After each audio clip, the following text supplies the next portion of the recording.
in the United States, around 80 to 90% of millionaires are self-made. When I knew that, I'm like, well, if they can do it, I can do it. So I'm going to figure out how they did it.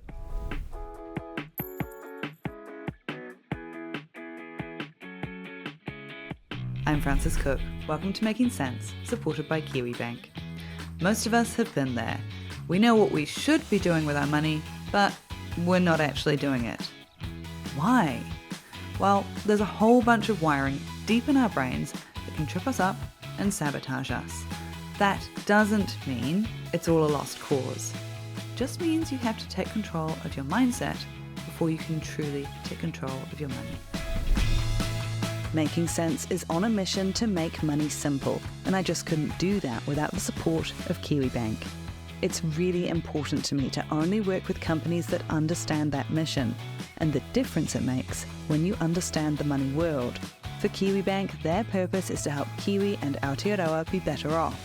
So bringing you real stories of inspirational and unconventional approaches to finance is one of the ways they're making a real difference to the lives of their customers. This is making Kiwi better off. This is Kiwi.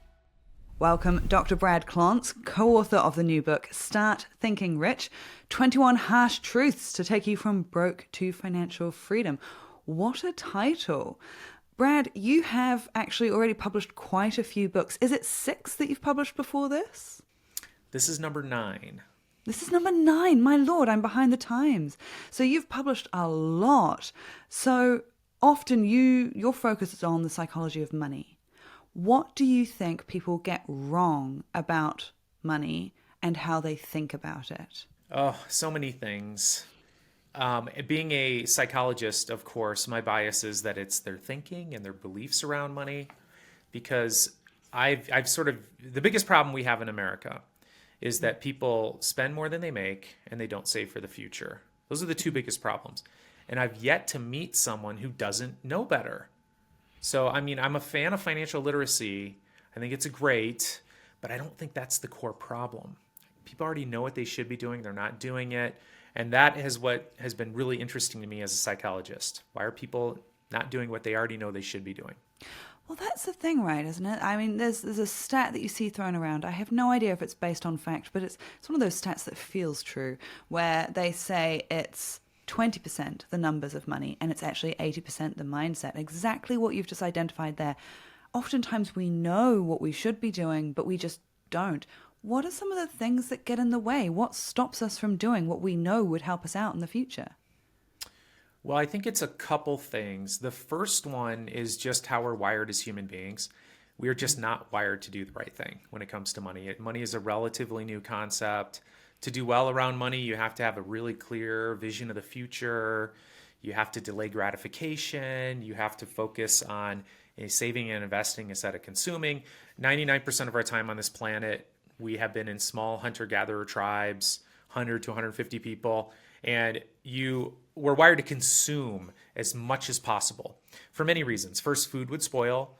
There wasn't enough to go around.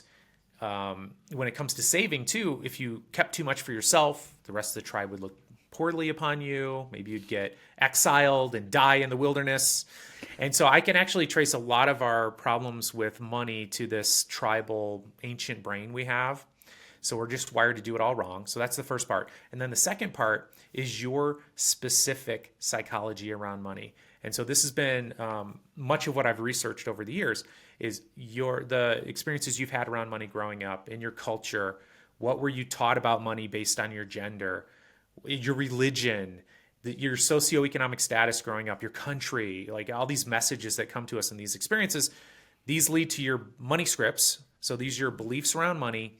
And that's what I've spent a lot of time researching over the last 20 years is your individual beliefs around money and how they predict your income, your net worth, your credit card behaviors, and all of that. So we're all wired to do it wrong. And then specifically, we have experiences based on our upbringing, based on our generational patterns. Like some of these things get passed down through the generations to us. We're not even aware of them. But that's what predicts our success and or failure around money. So if we have all of this wiring that goes quite deep, you've got, like you say, the caveman wiring that is really in there as part of our evolutionary basis as people. And then we've got all of these layers on top of it from how we've gone through life, as you say, the culture we're in. How much can we change that and take control of it when some of this goes so deep? Well, I'm a strong proponent of believing that we can control everything. And actually, I think that's the best mindset to have. And so a big part of this book has been a focus on what we call in psychology locus of control. Locus of control. Locus is the location and control in your life. So thinking about this, and I asked the listener to think about what is their locus of control? Because in psychology, we've identified two basic patterns. The first is an internal locus of control. The second is an external locus of control. And so an internal locus of control is the ideal mindset. And by the way, of all the things I'm trying to teach my children, it's an internal locus of control. I want them to believe that the outcomes they're getting in life are because of them, because of what they're doing, what they're not doing, things they should know that they don't know, just plain old ignorance, making mistakes. The more you can blame yourself for those things, and I would say this in a loving way, almost sort of a matter-of-fact way, is the better you're going to do in life, because this concept has been studied in psychology many, many years. I've put it in my studies related to income and net worth, and there's very clear patterns. So people have an internal locus of control, believing that the outcomes they're getting in life are due to them, do better in school, do better in relationships, make more money, have higher net worth, do better in their careers. I mean, it's just the elixir of success is an internal locus of control.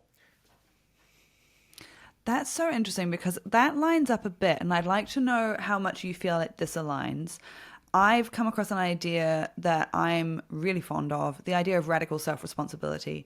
That, okay, there are things that happen to you that other people do or societal forces have brought about, but that the way I approach it is that you are responsible for everything, even the things you aren't responsible for, to take control of, to take blame for everything. And maybe another way of phrasing it is maybe you're not responsible for it happening to you, but you're responsible for how you deal with it. Is it sort of along that line of thought, this internal locus of control? It absolutely is. And you may ask yourself, why would somebody not have an internal locus of control? And they come by it honestly, quite frankly, because there's another concept in psychology that's called learned helplessness. And this is the experience of many people have when they're young. Perhaps they're traumatized, perhaps they're mistreated. Certainly there's many things in society that, well, first of all, life isn't fair. I mean, like I was told that every day of my life. And you don't have to look around very long to just get this idea that, oh, life is unfair. People start at different starting points. People are treated differently based on factors outside of their control, demographics. So it's within the context of accepting all of that and accepting that you were born into a situation you had no control over. And certainly while you're a child, you have no control over what's happening to you. You can't make decisions for yourself. Of course not. So the problem with that, well, there's a lot of problems with that if you're mistreated. If you're in a great family, in a great situation, everything's perfect. But that doesn't happen for many people. You can develop this thing called learned helplessness.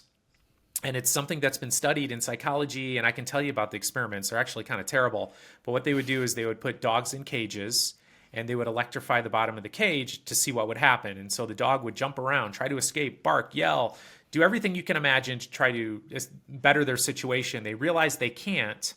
Then what they do is they engage in a freeze response, which is essentially they just lay down and whimper.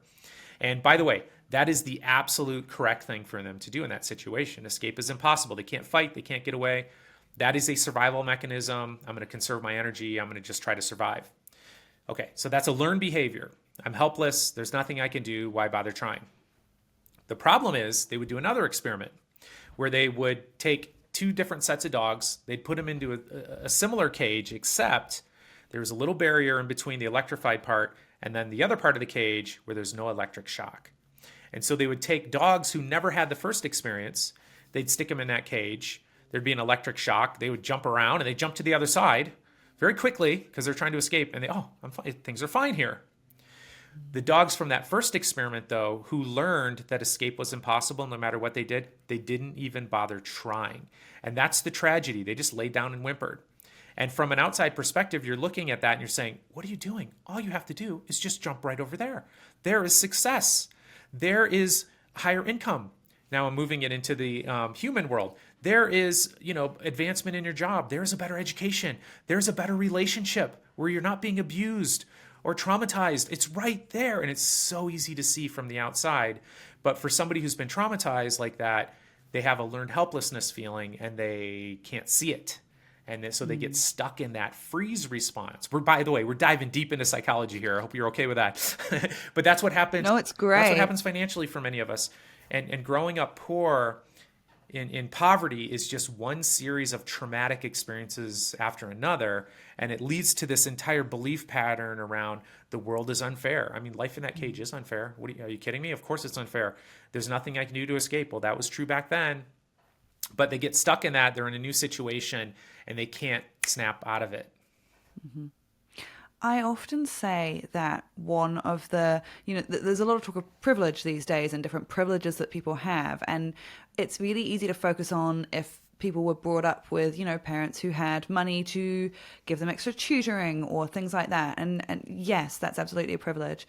But I often think that one of the biggest privileges you can have is being brought up with a mindset of, yes, you can do it. Yes, give that a try, see how it goes, and having a safety net underneath you. For people who have been brought up without a safety net, that's really hard to try for more, isn't it? You're right, too. And I think privilege is real. And the challenge with it is it's unearned, right? For most, that's sort of the definition of privilege. It's like it's unearned. You're born into it. So you're born a male, in the United States, born Caucasian or Asian. I mean, it just depends on what metrics you're looking at. Born in New Zealand. Are you kidding me? Like, do you know how lucky you are compared to the rest of the world? And born at this particular time in history, being able-bodied, whatever the majority. So the way we look at it in psychology is it's majority versus minority status. And so that changes based on the culture you're in. But if you're like a religious minority, if you're, you have a disability, so you're not able-bodied, I mean, there's all sorts of things that come into play that make things totally unfair. Socioeconomic privilege, growing up in a poor family versus a rich family, of course it's unfair. And so I think it's, we're not trying to deny any of that exists. And I agree with you. And so my co-author, Adrian, who's not here with us, unfortunately, but he comes from a family of immigrants from Mexico who had nothing, didn't speak the language. They had to deal with cultural, racism, all that sort of thing, all these barriers. But one of the gifts he talks about is getting a rich mindset. So they sort of gave him this rich mindset that set him on the path to becoming a multimillionaire despite all those barriers. And so for me, what we talk about in the book is that sense of empowerment. And so I'll say this too. So if you can't connect with a Caucasian male, heterosexual from the United States who, even though I grew up poor, I didn't have that privilege, economic privilege. If you can't connect with son of Mexican immigrants who's able to find it, because we're males, whatever it is, the most important thing is for you to find somebody that you can connect with, somebody who's from where you're from, same gender, whatever it is, same background, same struggles, and see them as a model of success. Because the key is here. The shift needs to come right here. Here's the shift that's so important. If they can do it, I can do it. If they can do it, I can do it. This is the mindset. And to your point, like around the gift of that mindset. For me, that shift happened when I saw that in the United States, around 80 to 90% of millionaires are self-made. Wow. That blew my mind because I grew up lower income and I thought, oh my gosh, the game is fixed. The system is rigged. Rich people, you got to be born rich if you want to get rich. You got to go to private school. It takes money to make money. I had all these beliefs in my head based on where I came from. And when I saw that most were self-made, I'm like, wait, what? I thought most of them inherited it. Certainly some do. But that changed everything for me because then when I knew that, I'm like, well, if they can do it, I can do it. So I'm going to figure out how they did it. Yeah. Do you remember when you started, whether it was as a kid, a teenager, a young adult, when you started switching to this thinking rich, as you frame it in the book, and what triggered that, and how did you start making changes to your money life? Okay, well, first of all, no one's asked me that question, so thank you for that question. You're making me think. I think it was, first of all, like we talked about privilege, right? So you're not even aware of the privilege you have, And when I grew up lower income, I was constantly aware that I was poor. And if you grew up middle class or upper class, you're not even thinking about it. You're not walking through the day going, oh, what do these people have and these people don't? I was acutely aware at a very young age that we did not have what other people had. And so I remember, I think I was probably 11 or 12 years old. I'm in middle school. And I remember going to my friend's house and just walking into his house. I'm like, oh my God, they're so rich. And in retrospect, they were like middle class. But I was like, they had more than one bathroom in their house, you know. I was just like, oh my God. And I remember at dinner quizzing my friend's parents, like, what do you do for a living? How'd you get that job? How do I get some of this? How do I get some of this? How does this happen? And I think I felt like it could be possible because this was my friend. You know, I'm like, maybe it's possible for me. But I remember just quizzing him and becoming like an investigative reporter or an anthropologist or at least a psychologist doing an assessment. And I think that's kind of what did it for me, was being exposed to people who were living a different life and being really curious about how they got there. And so that started on very early. I became a psychologist to essentially figure out my family and why we were struggling. And then I just sort of shifted that curiosity to money professionally. That's fascinating that it was at such a young age that you started to look at these ideas and start questioning things. I mean, you say, you know, the subtitle here, 21 Harsh Truths, and some of your chapter titles did make me giggle. And we'll get into some of them at the moment and sort of where the ideas behind them come from. But when you're sort of taking this harsh truths approach, is this that idea of trying to shock people into that, taking control, taking responsibility, having that moment of, I need to take this on and no one else is coming to save me? Is that sort of the approach? I guess so. Shock's an interesting word given our talk about the experiments on dogs. I hadn't thought about it like that, but but I had thought about it like sort of a slap in the head. You know, it's like bah, slap in the head. And by the way, so some people respond to a slap in the head. You know, metaphoric slap in the head. I always have, and it's like even as a therapist, eventually I want to just tell you the truth. And so that's what we did. We distilled these truths based on the science and the research and all that to a fundamental fact as we saw it, and just to titrate it down. And then of course we tested them on social media too. So we had these chapters outlined, and then we're thinking, how do we title this so that it's like an intervention, like it's like boom, like it's the truth in your face. And then I would say, though, the chapters read a little bit more like a warm, gentle hug from a loving friend. But the bottom line, too, as a therapist, too, like I want to be there for you. I want to hear about your feelings. I want to hear about all that. And then when it comes down to it, I'm going to say, okay, so what are you going to do about it? You know, what do you mean, what am I going to do about it? I just complained about my wife being so mean to me. It's like, okay, got it. But what are you going to do about it? You know, I mean, so essentially all these chapters kind of cut to the chase.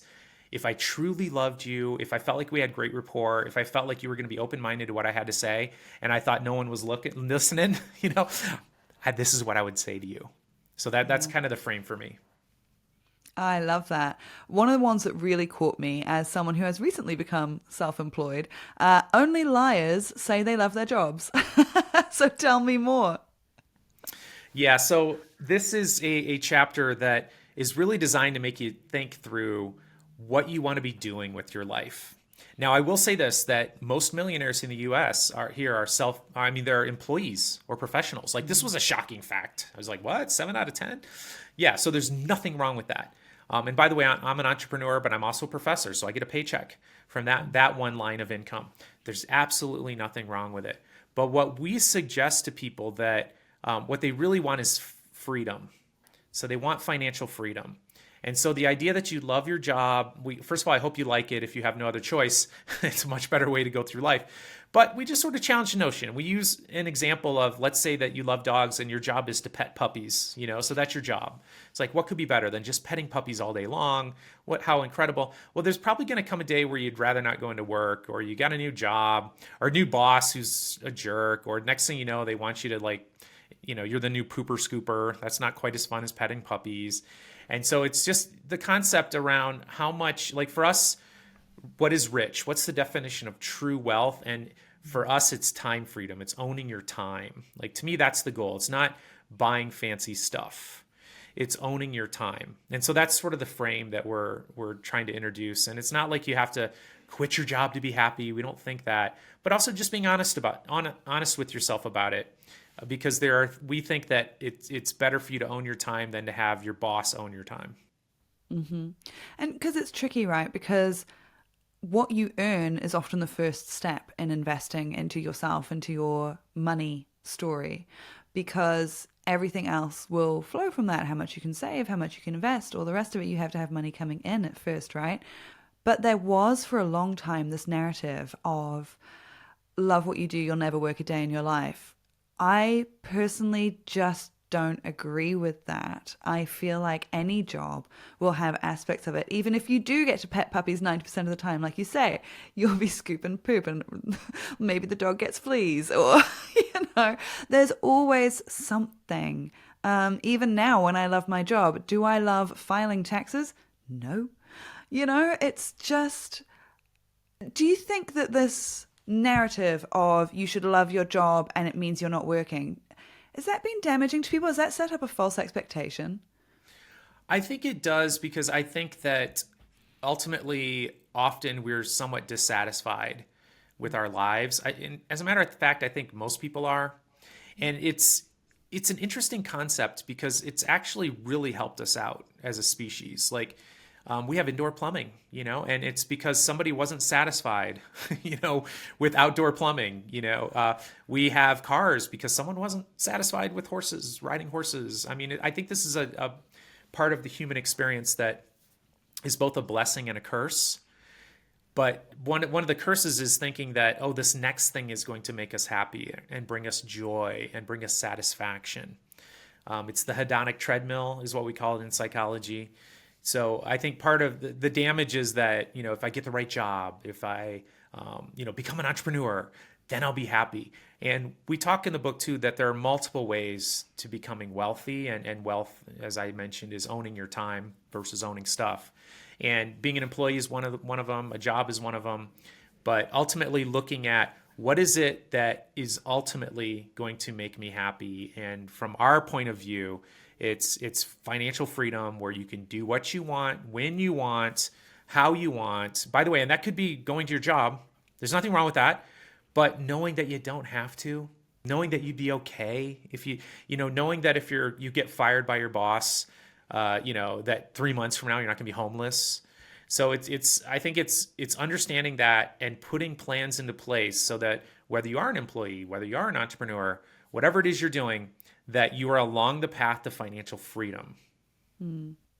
It takes some of the stress and the pressure off it, doesn't it? When you have that, you've basically created a financial safety net for yourself, that if things go really wrong, you can walk away. But I also feel like the ability to walk away from bad situations makes it less likely for you to need to. When people know that you can leave, they treat you differently, don't they? I think they really do, because you put out a different vibe.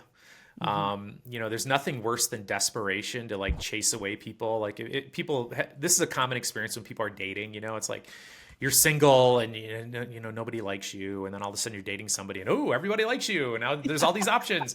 I think there's sort of an internal state that people have. And I feel like it shifts everything when you're feeling like you're there by choice, whatever it is. You mentioned the hedonic treadmill before, and that is it's a theory that I'm a big fan of. It clarified a lot of things for me. We've actually not talked about it on this podcast before, so I would love for you to give us a quick run through of what is the hedonic treadmill, what is that theory, and how should it change how we look at our money, do you think? Yeah, in essence, it is the concept that you're never actually going to be satisfied by external things.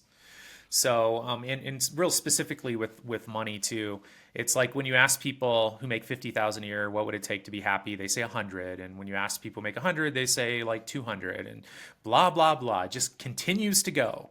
And it's a really important concept to understand, because otherwise you're going to become a victim to it, especially if you're more materialistic. So once I get this next thing, this next shiny object, then I'm going to be happy. So it's like when then. So when this happens, then I'm going to have this emotional experience that I want to have. And it's just really important to understand that this is how you're wired as a human being, and you're going to be tempted to do it, especially when you see things that are shiny and that other people might have. And if you don't recognize that that's the way you're wired, you're going to probably be in a financial struggle your entire life, because you're always going to be spending your money in ways that you think are going to make you happier, but don't. Yeah, basically we normalize, right? Whatever we've got, at some point you might, let's just take a really silly example for my fellow girlies, you might always do your nails yourself, and then you get a pay rise and you can start getting your nails done professionally. And for a while, that's going to be really exciting. You're going to be like, yay, I always have pretty hands.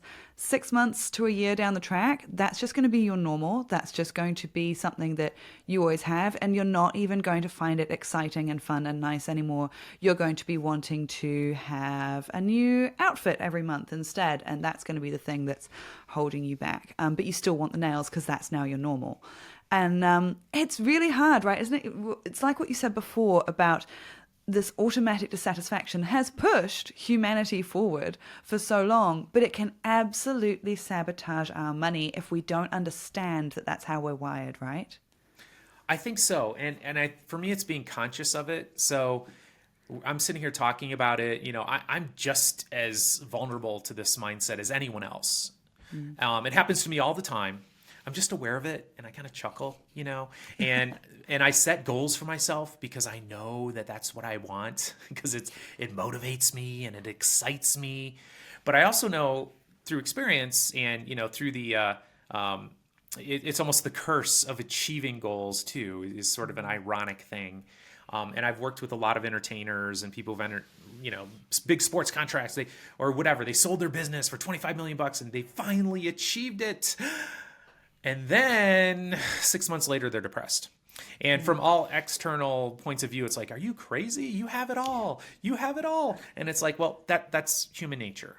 And so there's almost some benefit to never achieving it psychologically, because then you don't have to sit with the fact that there's nothing there. And so that's a bit of the challenge and the curse of achieving goals. And everyone's like, yeah, please, give me the curse of goal attainments. And I get what you're saying. But I think it really helps to just understand that for two reasons. Number one, you won't be disappointed and lost later on. But this is even more important.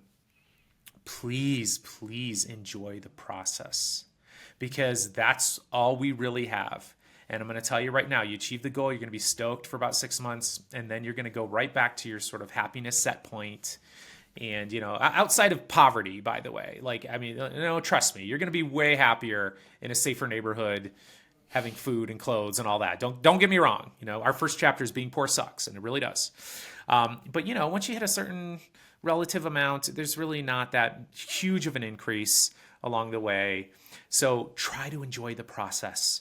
So that's one of the things we talk about too. We have a chapter called Retirement is for Dead People, and it's along this same sort of concept that, a lot of people get depressed once they lose a sense of meaning and purpose in their life. So don't think that's going to change it for you. Again, future goals, very important. We do believe you can enhance your life, and we absolutely think you should, and it'd be great for you. But also enjoy the ride, because that's really all there is at the end of the day. I love that you brought that up, because that's exactly what I was just going to jump into, because I thought that was such an interesting one to have this juxtaposition of only liars love their jobs, but also retirement is for dead people. And I would love to know, is this the correct reading of it, where it seems like it's coming from a position of, let's try and find you work that you can somewhat enjoy, or at least not hate, and you're going there on your terms, but you still do need a project, some goals, some meaning, and that work can be a way of finding it. And it's like what you're saying about enjoy the process, right? Where you can look out and seek out more meaningful projects, more meaningful work, if you have the financial backing to give you more stability, to give you more breathing space. Is that sort of the reading of where you're coming from? Yeah, and thanks for mentioning that. So our book just came out, and we're getting a bunch of 5-star reviews on Amazon and a bunch of 1-star reviews. It's wild. I had a feeling that was going to happen too. Polarizing. Yeah, exactly. And one of the criticisms is like, hey, on the one hand, you say only liars love their job, and on the other hand, you're saying retirement's for dead people. And it's like we struggle to hold these competing concepts in our brain. It causes us anxiety, and then we just want to pick one. When reality is they're both true. They're both true. And so retirement, and for retirement, I just looked up the definition of the word retirement. It means to stop working. And what is the definition of work? Well, that's physical or mental effort that you put forth to achieve a purpose or a result. And our suggestion here is that once you give up putting forth effort for a purpose or result, it's not good for you. And actually, you're going to have a terrible experience. And this happens, by the way, it happens so often with so many people and that I've consulted with over the years. So just trust me, it's going to happen. You need to have a purpose. You need to have a passion. You need to get up with something that is firing you to move forward and to achieve something. And by the way, they've done studies too where, grandparents who are responsible for helping raise the children. And by the way, responsible. Okay. So you might think, oh God, I don't want to do that. It's like, well, they need to do it at some level. They're feeling like they need to do this. They live longer. And another thing that psychologists have studied is how we feel during our free time and on vacation. And nobody is going to believe what I'm about to share with you, but they've done studies on it, and they don't ask you how you felt about your vacation or whatever. They actually just secretly gave you a monitor, and you had to check in how you're feeling every hour, moment to moment, and the times varied. And what they found across the board, people are happier at work than they are on vacation. It's like, what? Wow. They're happier during the work week than they are on the weekends. And you're saying, what? That doesn't make any sense. Nobody would admit to that. But really what's happening is people are getting into a state, they call it a flow state, where they're focused on achieving a result. They're immersed in it. And it's just so important to be able to have that. And so you're an entrepreneur. It's really exciting to be able to choose and have some choice on what it is you're involving yourself in. But it's something that we all need. And whether it's, like I said, whether you're an employee, whether you're entrepreneur, people have a tendency to need that. And so creating that and thinking that and building that in your vision of financial freedom, that's why we like financial freedom versus retirement.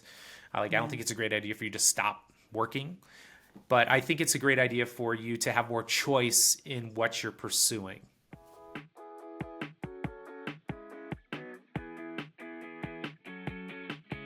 Life is full of ups and downs, so no matter what your everyday looks like, KiwiBank has the products and services to help you manage your money your way. To find out more, head to kiwibank.co.nz. This is making Kiwi better off. This is KiwiBank. When people are putting together their money lives as well, I feel like creating that, as you say, the financial freedom, the financial independence, is what helps you to enable those moments, because there's a lot of difficulty getting that mental breathing space when you're going through day-to-day life, right? If you're in that sort of really hardworking, grinding job, doing long hours, it can be hard to sort of pull back and think, what do I even want from life to have some satisfaction?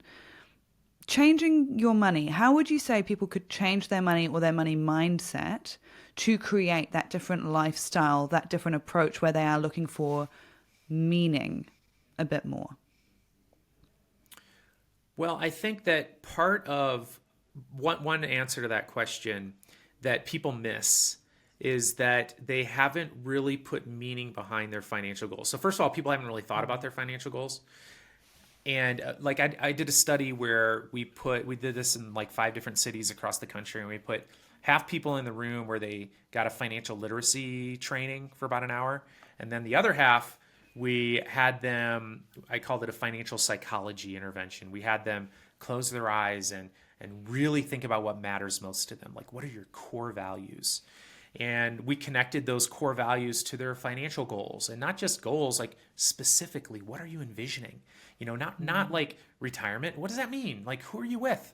What are you doing? What are you getting up every day? What's exciting you about that? And we had people create pictures, actually, like vision boards, cutting out pictures, drawing pictures, whatever. get them really emotionally connected to those goals and passionate about those goals. And what's so fascinating about that is when you're working towards something like that you're really passionate about, it actually makes work better. You have a better experience with work. You actually have a better experience with, delaying gratification and making small little sacrifices today. How do I know they're small and little? Because you've already told me what's big and important. That's what you're really passionate about. And so what we found is when people just spend an hour doing that, 73% increase in their savings rates. 73%. Wow. And these people would have said, oh, I can't save anymore. And just to give you some perspective, they were saving about 10%. Now they're up to 17% of their income. Big, big jump. When the educational group had a little jump, it went from about 10% to 12%. This got them really fired up. And so a big part of enjoying the moment today and feeling at peace in the moment today is knowing that you're taking care of what matters most. And we encourage people to automate that too. So one of the big hacks here, if you want to get wealthy, get really clear about your financial goals, set up accounts based on those goals, and then this is the real key, automate movement from your checking account to those goals, whatever it is. Some employers allow you to do this really easily before they even give you their paycheck. It just depends on your situation. But before you know it, you'll be achieving those goals. And it also makes you feel better about your current state, even if you're not where you want to be. It's like, yes, I'm a little bit stressed and I'm not doing this, but I have this exciting vision of the future and I'm making progress every single day. It sort of fights against that helplessness. You're taking action, and it just sort of gives you a different experience about the day you're having. Yeah. And that feeling of helplessness, that's been a bit of a theme through this conversation, hasn't it? Fighting back on that feeling of helplessness is so important. People often ask me about where to start investing, where to start saving, how much is worth it. And I'm always such a believer that $1 a week, $5 a week, $20 a week, whatever you can do regularly is worth it, because I'm a true believer that it will lead to more things. It will give you that space to build up to bigger goals. But also, $5 is better than $0. And that feeling of taking control, that feeling of I'm moving closer to my goal, even if it's slower, it's so empowering that you will, without even having to think about it as much, you will start pushing for bigger things, won't you? I think so. There's something that's really reinforcing about those little successes and decreasing friction, which is a really important concept. That's what automation does. So it capitalizes on the status quo bias, which is our human bias to just keep things the way they are. And, here in the US, gym memberships are really, really good at this. I'm not sure if they do this in New Zealand, but essentially you want to join a gym and they're like, okay, we're going to automatically take some money out of your checking account every month. And it's automated. And so there it happens. You don't even have to think about it, And what happens is it's so helpful. It's so helpful because you've already decided you want to go to the gym. You probably have a vision of this body you want to have or this experience you want to be having physically. And all the admiration you're going to get as you're walking on the beach. And so what's it going to take for you to go cancel that subscription? Well, you're going to have to think of, all right, I guess I don't want that. So I guess I don't want to be healthy. And so people don't do it. So they just leave it the way it is and they talk themselves into why they're doing it. So it's essentially harnessing what is quite often used against us, quote, against us, and using it for yourself. Because if you have money going, and by the way, you've already done the hard work. So even if it's $5, like you said, you've already established an account. You've set up a link. You've picked some investments. I mean, you've done all the hard work. And then money is just flowing automatically into an account that you've identified. And it really helps to name these accounts too. So your financial freedom account or your kids, college savings account, whatever it is, new car, new house. You're not going to rob from those accounts. You're not going to go take that money out and spend it. And that's the problem with like an amorphous savings account or checking account or whatever. You look at that account and you're like, oh, I got a couple grand in there. I'll just go buy this. Happens to all of us. So, because you haven't identified a goal and attached it to a goal. Meanwhile, if it's like, oh, it's my Europe vacation account, for 2028 or whatever, you're not going to go steal from that for a cup of coffee. Because that's important to you. And so it's using some of these mental hacks to your benefit. 100%. You want that cup of coffee to be in Paris, not, just down the road. There you go. You have to link it to something real, because if it's just someone like you and I having a conversation being like, make sure you save money, otherwise you're a very naughty person, who's really going to stick with that for more than a week or two? Whereas if it's, I want to be able to have enough money to buy a house, or I want to be able to have enough in investments that I'm not going to quit my job, but I'm going to go for this other job that pays a little bit less, but I love the sound of that industry. All of these things, make it real. And you can name your bank accounts these days. You can be right there for if you go to crack into it, you're facing that goal and saying, oh, I don't actually want to sabotage myself. It's right there. Naming it is powerful, isn't it?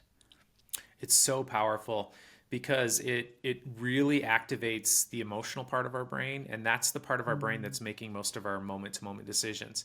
100%. Yeah, and if you don't have a clear vision that's exciting, how do you override the desire to spend right now? Because that's how we're wired. We're wired to consume right now. And so I'll tell you what's way more exciting than a checking account. It's like, oh, a delicious latte, or what, a shiny car, or a shiny thing. What is it? Oh my God, look, I can feel it. I can touch it. I can taste it. I mean, that's how we're wired. And so you have to hack that by feeling, touching, tasting this other goal. And then if you automate it, then you don't have to worry about fighting that internal battle all the time. Because, by the way, so they've done some studies on meditation, and I'm about to offend a bunch of very cool people out there who are meditators. But the bottom line is that they have connected it to the more you meditate, the worse your finances. And it's because, think about what meditation does. It helps you focus on the present moment, not worried about the future, not worried about the past. And it's a dose response. So essentially, the more you meditate, the worse your finances, the worse investing decisions you make, because you're more focused on the moment. And so, by the way, I'm a huge fan of meditation. All I'm suggesting is automate before you meditate, because when you get really immersed in the moment, you're not going to care about the future as much. But that is sort of, by the way, really good for your mental health. Not so great for your financial health unless you've already established those goals, because you have to be a little future oriented to be good with money. A little bit of future orientation, which we're not wired to do. So you have to sort of overcome that natural inhibition to sacrifice in the moment for the future. That's so interesting. That's one that I hadn't come across before. I'm going to have to go and look into that, because that has really piqued my interest. I will say there was another line in the book that absolutely made me giggle. Only broke and insecure people flex luxury brands. Do you truly believe that? I know. I love it. I love that you said that these chapters made you chuckle instead of gasp, by the way. I just want to call back. I was really happy to hear you say chuckle. I really do believe that. I really do believe it for several reasons. So first, research. Okay, so that's what the data shows. Most millionaires, as I said, are self-made. Think about the psychology of becoming a millionaire. Most are employees, it's like, what are these people doing? Well, I'll tell you what they're doing. They're not spending all their money. I mean, that's what they're doing. Okay. Cut to the chase. They're saving and investing some of it and not spending it all. Most of them describe themselves as frugal. Most of them are the coupon cutters out there. And what's so difficult about this is that's not what you're seeing on social media. You're seeing the opposite. You're seeing the flash. So I grew up in a lower income area, and now I live in an ultra wealthy area, totally different part of the country. And I'll tell you this, the labels from where I'm from were big, the designer labels, big gold, necklaces. I live in a wealthier area now. I don't see any of that. It's just way more subdued. It's not in your face. And social media is even worse. And you got to ask yourself, what is the psychology around people who desperately want you to see their shiny stuff? Well, first of all, we know they're insecure. I mean, isn't that one right off the bat? Like, they desperately want you to see this stuff because they know that you're going to put them in a different category, a different bucket, a status bucket.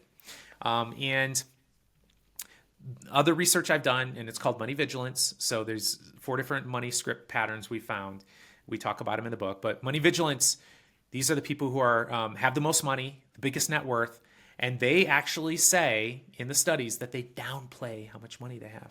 They actually kind of downplay it. Meanwhile, money status, which is another set of beliefs we found, these are people who only buy it if it's new, and they're all into flash. They actually have lower net worth. Now, they tend to come from poorer families too, by the way. So I was vulnerable to this, and I fell into this trap. Like, I felt like I needed to show the world I had status. And so, yeah, absolutely. Like, we take an extreme position too, that the only people doing it are broke and insecure. Some of them aren't broke yet. Okay, so there's a little, but they're going to be broke. And so you don't know if people are on the path of losing all their money. And by the way, there's a lot of people on that path right now. And we know so many of these stories of people who won the lottery, or actors, musicians. I had 50 million in net worth and now I have zero. There's a lot of people on that path. And so you don't know if that's what you're witnessing. Well, exactly. Poor old Nicolas Cage, who was very rich and then had to be in every movie ever to try and get back some of it because he lost it all. I mean, you can spend any amount of money, can't you? That's why private jets exist. And I love your reframing of you don't know who's on the path to losing all their money, because it's so easy to compare. It's so easy to look at what other people have. And as we talked about at the beginning of this conversation, there can be power in that, where you can look at what someone else has built and say, I want to know how they built that. And you can take the good lessons from other people, but you can also be looking at someone else's situation and say, they have all this stuff and I would like that stuff. And what you don't know is, I don't know, maybe they got some big inheritance, they're in the midst of spending it all, it's going to run out and they're going to be actually in debt by the end of it, or whatever else. When you look at it as some people are on the path to losing their money and that's not where you want to be, that's a really interesting reframe of this is all a journey and you want to be building up, not down, right? That's right. And we are very attuned to what everyone else is doing. This is part of that tribal brain. Like the people who didn't care what people thought about them, they all died. They didn't pass on their genes. Like they were kicked out of the tribe. I mean, are you kidding me? You don't care what we all think about you? And so it's like, it's really trite advice to say, oh, you shouldn't care about what people think. Now, what I'm trying to do, though, is really, really define who this self-made rich crowd is, who this tribe is, so that you understand how they act around money.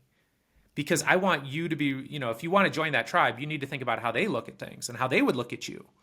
And just understanding the truth around it. And you're seeing some outliers out there who are lavish spenders and all this and that. But even like, and I work with very wealthy individuals. I work with some.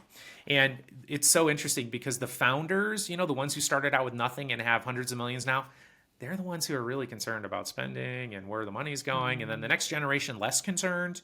So a lot of times you'll see a little bit more flash coming from them. But the bottom line is if you are really into it for the flashy stuff, you're never going to become rich, because as soon as you get money, you're going to go spend it.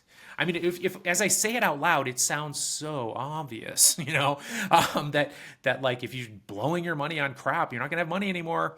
But social media is so loud with it.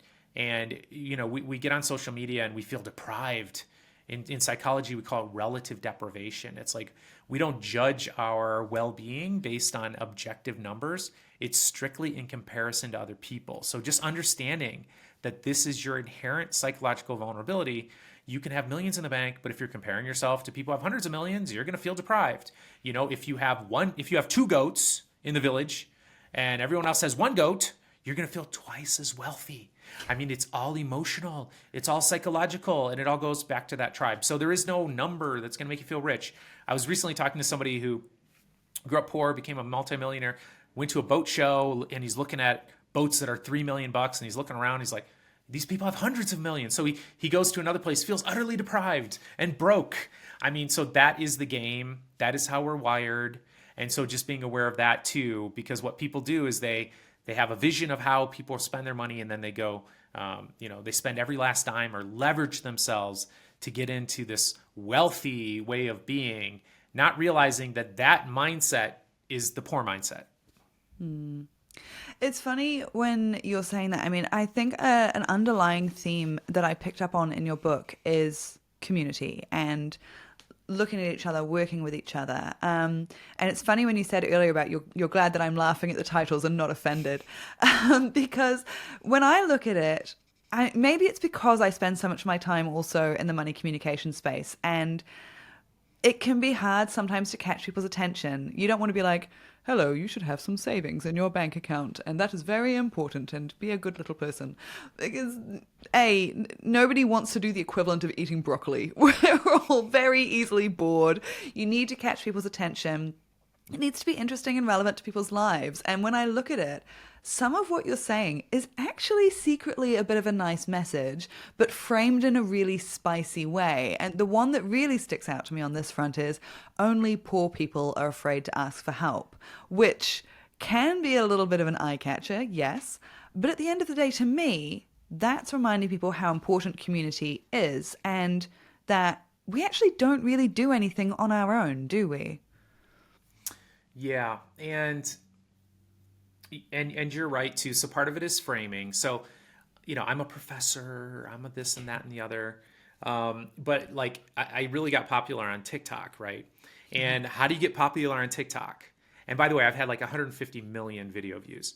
And I'll tell you how you get popular. You don't say, oh, well, compound interest, is blah, blah, blah, blah, So I basically, to tell people the research that I'm sharing with you now, I have to say, so what has worked best for me? So by the way, here's a little hack for all you listeners out there who want to get popular on social media. I start the videos with, you'll be poor forever if you do this, and so I have to frame it in a way to grab attention. Now, poor forever, it's an exaggerated take, isn't it? But what we did with this book too is like, we took the exaggerated take, which is mostly true in most circumstances, to grab people's attention. And so, yeah, absolutely. So our titles are really wrapped around that. There's some spiciness, but I stand by all of them because they're all backed by statistics. But we really are trying to grab people's attention around it. Like another one we have in there is like, you're not allowed to use your credit card unless you can pay it off each month. And we weren't even going to talk about credit, frankly, but we tested some of this on social media, and the misinformation out there was so alarming. We're like, oh my gosh, we're going to have to do one on credit. Like, I didn't even want to do one on credit, but we're going to have to do this. But we got people's attention by telling them they're not allowed to do something. It's like, what do you mean? You're going to tell me I'm not allowed?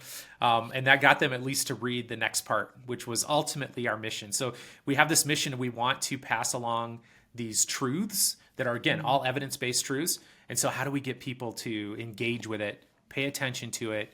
And so that was our tactical approach with this book. I love it so much.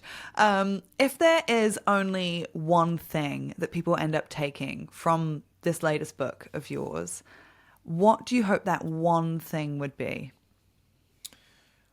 I think it would be along the theme of some of what we've talked about, which is a sense of financial empowerment. That's really what I want. I want people to, first of all, understand that, first you have to have the mindset, then you get the money. And not to sit around and hope that I'm going to somehow get the money and then I'll figure out how to deal with it. Because if you got the money right now without understanding how rich people think and adopting that mindset, then you're going to blow it all anyway. It's all going to be gone. We see this countless times. People win the lottery, it's all gone. They had a poor mindset. They didn't understand it. I feel like it's really empowering to understand the truth about how rich people spend their money and how people get rich, because there's so many myths out there. And just understanding the basics around, first of all, sense of empowerment, like I can do this. I can do this. First of all, that's the most important thing. The tactics then follow, and we talk about tactics in there. To me, that's, the financial literacy part, and it's important, but I don't think that's what's really tripping people up. It's the first sense of like, I can do this. And then secondly, blowing the myths around and all the missteps, like, for example, investing. Like, it's a poor mindset to think I'm going to take $1,000, I'm going to turn it into $10,000 this year. That's not how rich people invest. That's not how they do it. And if you didn't grow up around wealthy people, you're not going to know that.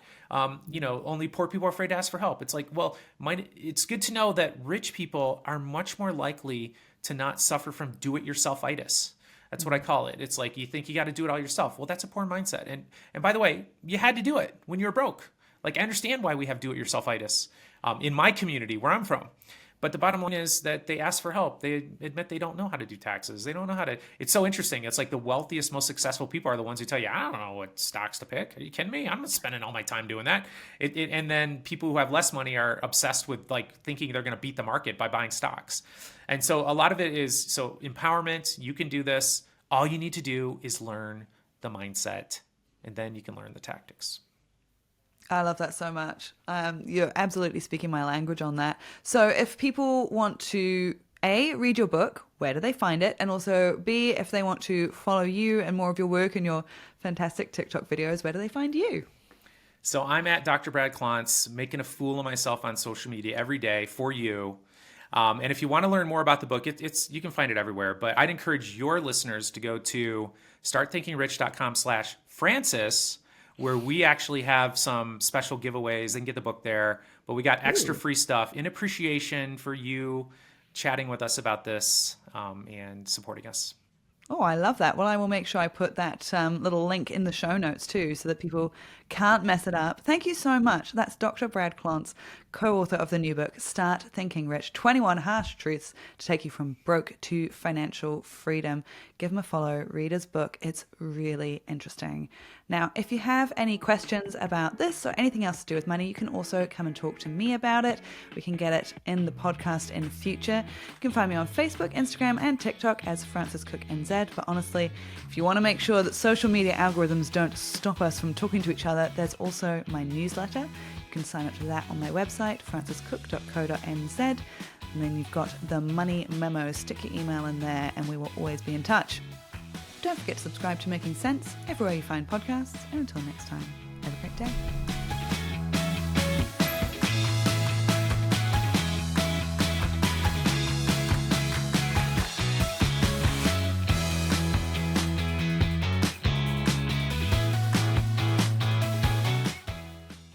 Just a note before you go.